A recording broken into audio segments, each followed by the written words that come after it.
Ce mardi 5 novembre se termine la 60e élection présidentielle américaine et cette élection est assez importante parce que ce sont vraiment deux visions différentes des États-Unis qui s'affrontent en la personne de l'actuelle vice-présidente Kamala Harris contre l'ancien président Donald Trump. Déjà, comment se déroulent les élections là-bas? C'est pas du tout comme en France pour commencer, donc déjà tout ce que tu connais, tu l'oublies et on reprend à zéro. Ce n'est pas le suffrage universel qui est mis en place là-bas, mais le suffrage universel indirect.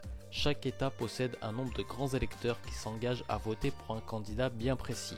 Ce nombre varie en fonction du nombre d'habitants par État. Il y a 538 grands électeurs au total et le but du jeu est d'en avoir la moitié plus 1, donc 270 pour gagner l'élection. L'État le plus peuplé des États-Unis, c'est la Californie et il possède 54 grands électeurs. Le Vermont, l'Alaska, le Delaware en ont chacun 3 grands électeurs. Le jour du vote, les Américains ont sur leur bulletin le nom du candidat et de son vice-président, mais même s'ils votent pour un candidat, ils ne font que décider à quel parti va la totalité des grands électeurs. C'est le principe du winner takes all. Si je reprends l'exemple de la Californie et de ses 54 grands électeurs, si Kamala Harris obtient 60% des votes en Californie, elle ne prend pas 60% des 54 grands électeurs, mais elle remporte la totalité des grands électeurs de l'État. Donc chaque État a son importance. Même si on met l'accent sur les swing states ou États pivots en français. Ce sont des États indécis qui peuvent faire basculer l'élection d'un côté comme de l'autre. La Californie par exemple, on sait que c'est démocrate. Le Texas, on sait que c'est républicain. Pour cette élection, l'Arizona, la Caroline du Nord, la Géorgie, le Michigan, le Nevada, la Pennsylvanie et le Wisconsin sont des États indécis visés par les deux candidats.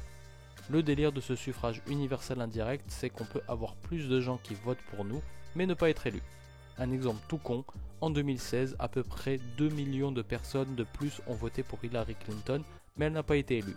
Pourquoi? Parce que ces 2 millions de personnes venaient d'États avec très peu de grands électeurs. Pourquoi cette élection est-elle si importante?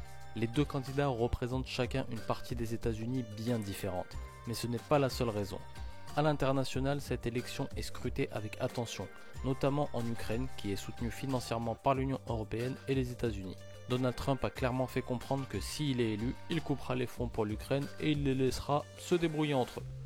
Côté conflit Israël versus à peu près tous les pays qu'il y a autour de lui, que ce soit l'un ou l'autre, le soutien des États-Unis envers Israël restera là malgré les génocides commis.